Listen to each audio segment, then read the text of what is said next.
name is Clive Millard. I work at Lymington Lodge in Bishop Stortford. I am a therapeutic support worker, and I have started, my first day was the 28th of February 2023.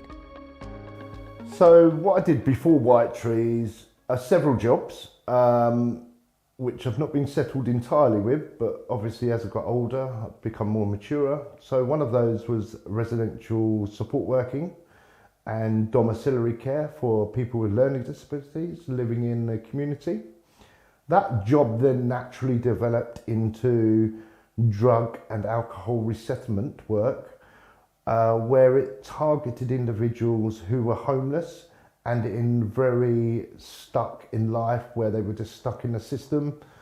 So we then worked with them to move them forward and work with housing needs and to try and do a lot of harm minimisation work around their addictions. And then due to just family life and pressures, I then started doing taxiing, which was extremely flexible. Have a child with quite high care needs. So it really worked well for our family at the time. And then kind of that came to a natural end, and then I started doing gardening. And yeah, just put a lot of effort into that. And that was my last job before moving into WhiteTrees and starting my career again in the care sector. I have wanted to always work in social care, and I think that stems from my past history in my life, where obviously from the age of 2 until the age of 18, I was placed in a care home.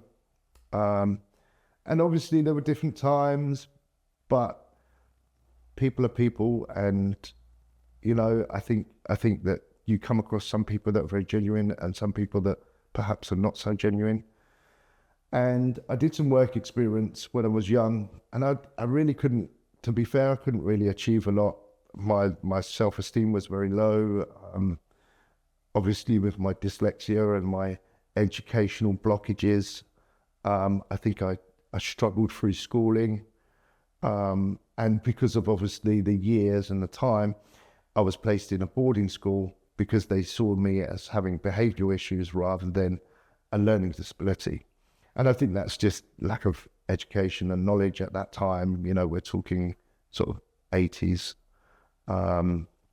So I then did some work experience and worked in a place where it was a day centre with people with learning disabilities, and kind of inadvertently came across my natural ability to look beyond disabilities and look at the person.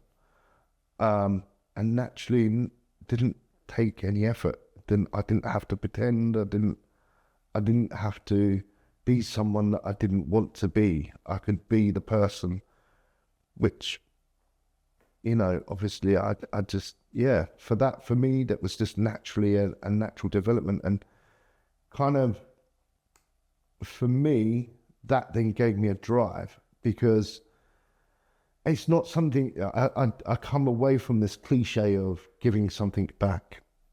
It simply isn't that. For me, it was, I have an ability to do that. If I can naturally show someone kindness and be a part of their journey, then why not offer that gift? Why not try and make someone's life a little bit better than what potentially it could be in respect of being in care and those sort of things. So I've always been naturally very caring, even as far as, you know, walking down a street, somebody falling over, I would be the first person that would go and say, do you need a hand? And I think showing that act of kindness has been something that's really just built into me for some reason. I don't know why, and I probably will never know why, but for me, it's just something that I naturally can do. I naturally can interact with people, and I enjoy being part of that that part in their life. I enjoy showing that kindness. I enjoy showing that empathy and that understanding. So I think for me, that was my natural calling. But I did other jobs. And obviously because of my education, I think I probably purposely targeted jobs that perhaps weren't that challenging in respect of administrative skills and using my brain, so that was a lot of physical brawn stuff. As you can see, I'm quite a big built guy. So it's like labouring and building and stuff like that. And then obviously through time, I think, my confidence has always been low, and people then started to believe in me. And obviously I think that's the reason why I do the job. I think it's because I just find it really natural. I don't have to pretend. I don't have to be someone I don't have to be. And for me, that's my main focus of why I do my job and what I want to do. So from obviously right from the start of working with WhiteTrees, I think even my first day of my interview, I've been very open and honest and frank in that interview, and people in the interview were just so empowering and so like they believed in me, and it was almost kind of, I suppose, like too good to be true. The interview was very relaxed. I felt very nervous, but very quickly was made to feel at ease with the kindness and the empathy that the individual showed me in the interview. And at that point then is when it made me thrive for wanting to be employed, because I could see the passion and the kindness, and just at that stage of the interview, how they made me feel. And I've had many interviews, and they're also very formal and very, and I think for me, that wasn't the way that WhiteTrees made me feel. It was very informal. They were very understanding. And they allowed me to express myself, even though perhaps some of the terminology was not the correct terminology. I still was expressing myself, and then they allowed me to do that. So from the word start, and then when I went into a house, I'd been very open and very honest about my abilities. And I think people probably saw my potential and started to believe in me. And then that gave me the passion and the inspiration to kind of look at myself and go, Clive, you need to give your head a wobble. You need to perhaps think that you can actually achieve these things, and you can do good things, and you can, have a little bit of belief in yourself. And I think the people surrounding me, and you're working with people for some time and you get close to them, and there are some really, really, really kind, genuine people that work for the company that are ever so helpful and ever so empowering to you, to give you that drive and to give you that motivation and to push you.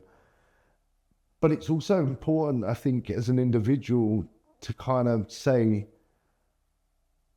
I'm at that limit. I need to consume now. I need to slow down a little bit. I need to take on board what I've learned. And that also is quite unique in respect that the company allows you to do that. But I think you do have to be really transparent and express yourself and really understand what your needs are and how you learn, how you take on board things. And then obviously the job will naturally show you certain behaviours that you probably never come across again. And this is where they have a quite a unique thing in a shift, where they have a shift evaluation. And when I first started, I think for me, the shift evaluation was like, it's 11 o'clock. I don't really want to evaluate what I'm doing. However, as I've matured within the role, I realised how important that shift evaluation is, and to open up and talk about the way that your day has gone, the way that you've dealt with certain things, and allow people to give you feedback and learn and mature and reflect. And I really feel passionate with those, and I really do try and push those quite massively within my shifts that I do, and open up and challenge people, but perhaps not challenging them in an aggressive way, challenging them in a respect of, well, let's reflect upon that. Let's look at that. Why do you feel that? And that's how I've matured within my role. I think is looking at myself, looking at my practices, and actually sometimes just giving myself a pat on the back, rather than beat myself up all the time thinking, oh, I should have done better, blah, blah, blah. We make mistakes. As long as the children are in the house, they're safe, they're secure, and they feel safe, you've done a good job at the end of the day. And I think sometimes we kind of get wrapped up in all of these rules and regulations, and we miss the fact of the fun and the enjoyment and the nice times, because the bigger times where there's been low behaviour and stuff obviously overrules your day sometimes. And I think it's a good opportunity to talk about those when you're shift evaluation. It's a great tool, and since I really started to embrace it, it's really helped me to develop and build my confidence up when people have spoken to me and sort of had that outside look, rather than making me sort of reflect upon myself how rubbish I did dealing with a young person running around, pulling their hair out or whatever. I think it's a great tool. The people around me, the company have always been really open and it's like, how can I say, they're being adventurous on ways that they can support me. So let's take, for instance, my qualification. Obviously, all my life, I came out of school with no qualifications at all. Absolutely none to my name. Came into WhiteTree, and then they said, oh, well, you have to do a qualification within 2 years. And I was like, wow, okay, don't panic. But my world has come crashing down on me because you're asking me to do a qualification. No one's ever believed in me. No one's ever empowered me to, you can do this, Clive. You can do X, Y, and Z. No one's believed in me apart from WhiteTrees, and they've invested in me. And when we came to the qualification, they're like straight away, listen, some of it you can talk about, and you can express how you've done and what, how you can achieve that competency. And I worked night and day on it, and I really got involved in it. And it wasn't a chore for me, it was a mission, because no one's believed in me, and I wanted to show people that belief and that energy and that investment that they've offered me here at WhiteTrees wasn't a complete waste of time. And that empowered me to drive myself every single day to doing little bits of the writing and then making sure that the questions coming up I was researching. And very fortunate for me, the lady who runs the whole training scenario of WhiteTrees was very, very empowering for me and very, very patient with me. Then even my managers basically helped me organise my paperwork for my qualification, because part of dyslexia is that you're quite unorganised. You don't have many sort of organisational skills because you're quite chaotic within that behaviour. And, as far as my managers are concerned, they helped me make me a nice little folder and kind of made sure that it was right with regular supervisions making sure that everything was going really well for me. And I completed it. And not only that, I was fortunate enough to receive an award for best student for last year. So for me, those things have excited me. They've empowered me to believe that potentially sky's the limit for me at WhiteTrees. And it's so empowering to have a company that actually invests in you and believe in you and think you're great and you can do it. So why don't you do it? And for me, WhiteTrees have been that company, and I look forward to getting up every day and coming to work and giving that commitment and offering that, the 100% effort every single shift that I do. There's not one day that I come into work and I do not give my 100% effort. And that's because of the energy that I receive from the company and the amount of training and investment that they've offered me as an individual. It's just overwhelming. I can't speak highly enough from the company and the chances that they've given me, etc., and the opportunities. And I'm looking forward to my future development within the company. So a typical day in the house that I work in would be that we are meant to start around about 7:45 in the morning. However, being enthusiastic and very punctual, I get to the house around about 7:15 every morning. And then I will then start to focus on the day. Obviously, we receive a handover.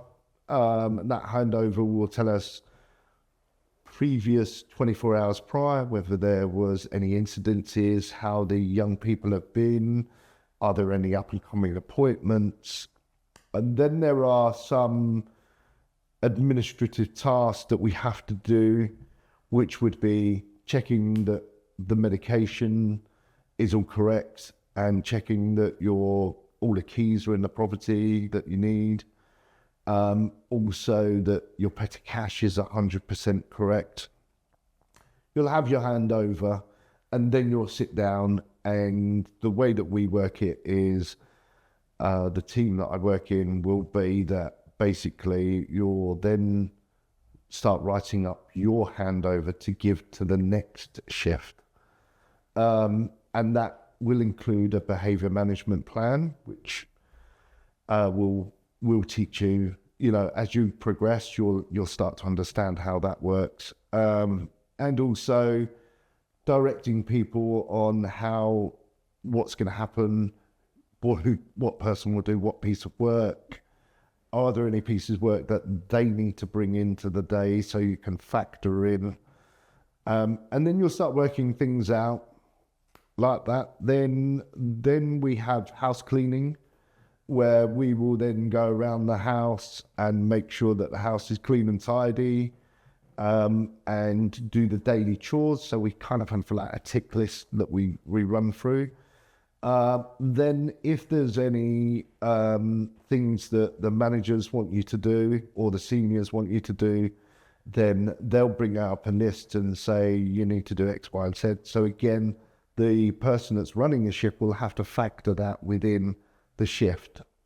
Also, that would be an opportunity for the managers to inform you whether there's any supervisions. So all of that is around time management and how you're effectively going to do your day. But that's an ongoing and live document. So you're constantly in and out of it all day, because as you'll find out, the shift and the day can just absolutely go from one direction to another direction. So after we do that, obviously in the week, children at school, sometimes they get challenged, so they don't go in. So you have to make sure that people are informed. Then we'll clean. We'll do most of our administration tasks when there's children not in the house. Or it could be that the child's not in school at the moment, so you have to factor that in, where you're giving education plan and you're following an education plan. Then we'll obviously go through those daily chores, and then prep a meal, start prepping a meal for the evening, go and pick up children at normal time, 3 o'clock, 3:30.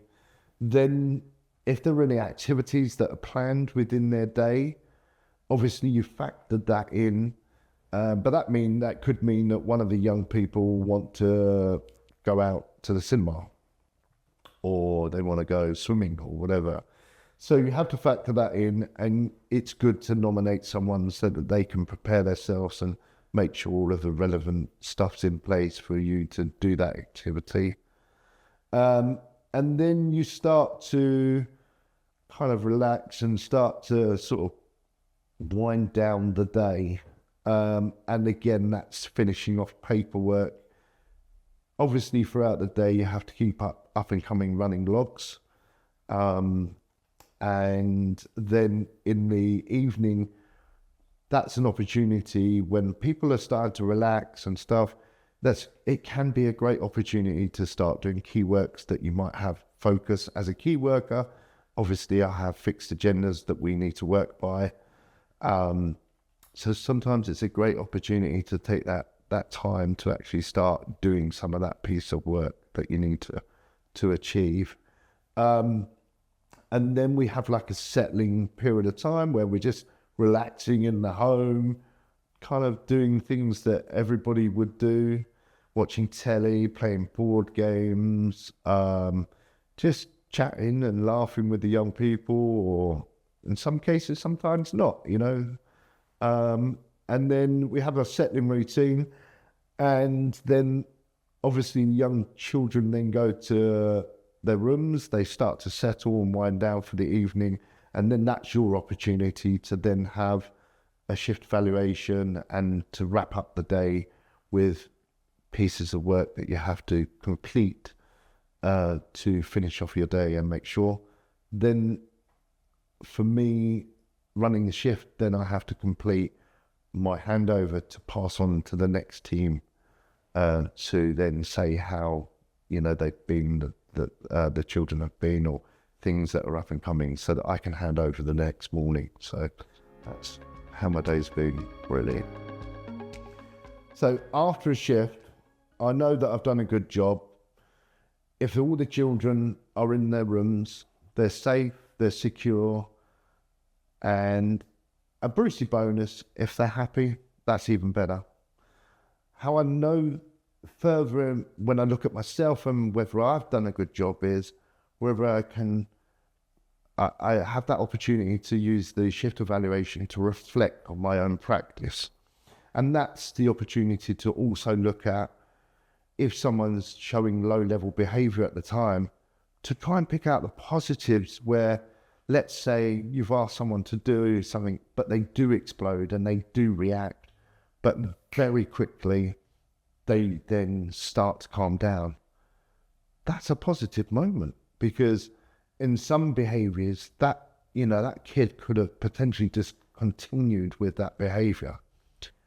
But at some point, because of that consistent approach, the change of face, the way that you've worked with that child at that time has worked, and it's tapped in for that. So it's good to recognise what works for that child, and it's good for the fact, and I would say either an achievement or a golden moment, that the child has come from the peak of the arousal curve straight away down to the bottom of the arousal curve, where they're literally just low level, they're calm, they're reflective, and you can then communicate effectively with them.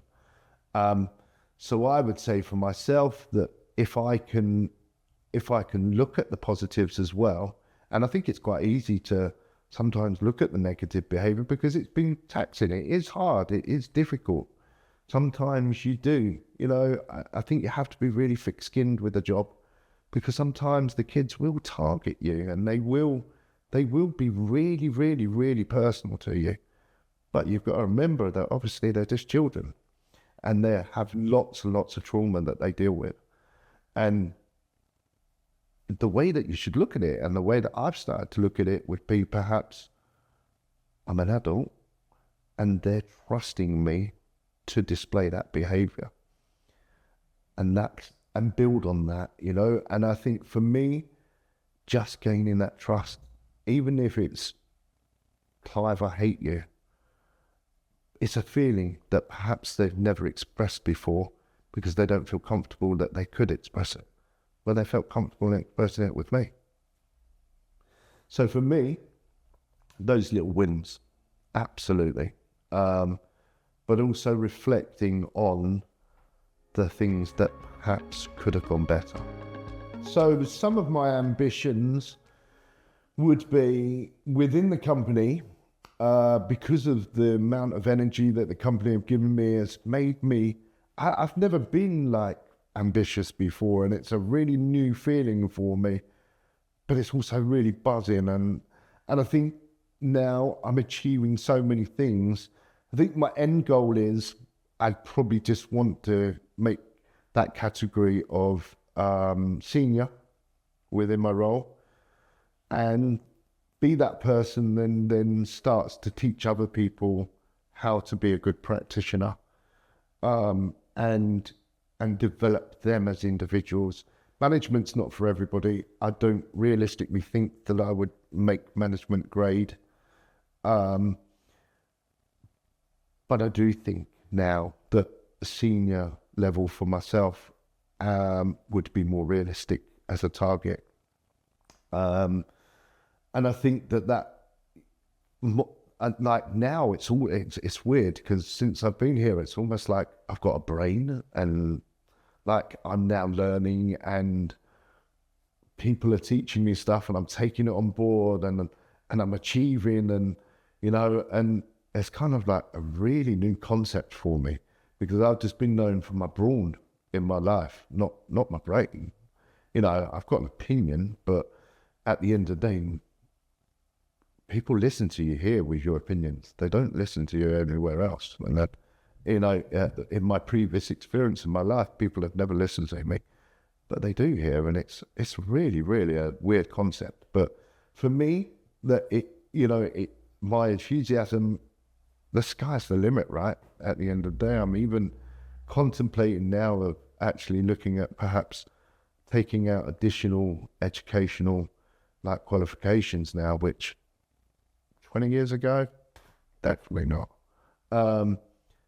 But now, I'm on my senior tracker. I'm achieving every day. I'm learning every day. And I think that's the wonderful thing about the job for me. The ambition and drive that gives me is that every single day is a learning day. There's not one day where I think, Jesus, this job's mundane. There are obviously tasks that can be sometimes tedious, but that's in life and everything. You can't get away from that. They need to be done. But for me, the drive and the enthusiasm is to be the best I can be in my job role to the standard that everybody within the company that have built the company up want me to be. That's my drive. That's my ambition, to achieve that standard and to be an effective practitioner with the company, to then be an effective person that can help people within their journey at WhiteTrees. And that's adults and young people as well. I love giving my knowledge to what I picked up, give my knowledge to newcomers and showing them certain ways, and there have been people that have done that already, climbing up the ladder and being very successful. So for me, my drive and my enthusiasm would be to reach that pinnacle of my standards, and where I want to be would be senior level. Once I've achieved that, to be a very, very effective senior. Okay, so if you're a newcomer to WhiteTrees, one advice that I would give you would be, I think, be open-minded and be reflective. If you can look at yourself and look at the way that you're approaching certain things and be enthusiastic and take that critique or that feedback, there's no that malice behind any of the feedback that I've ever received, but it depends on the way that you interpret it. So I think for me, just be open-minded and make sure that, you know, and try to be as reflective as possible. If you can do that, I think you'll go far. I think you'll do well, because not everyone's perfect. It doesn't matter how many qualifications you've got or whatever you bring into the house. At the end of the day, every single day in this job is a learning day. Even 2 years in, and I'm still learning. So for me, be reflective and take on board people's feedback and listen to people. Be an effective listener, and I think you'll do well.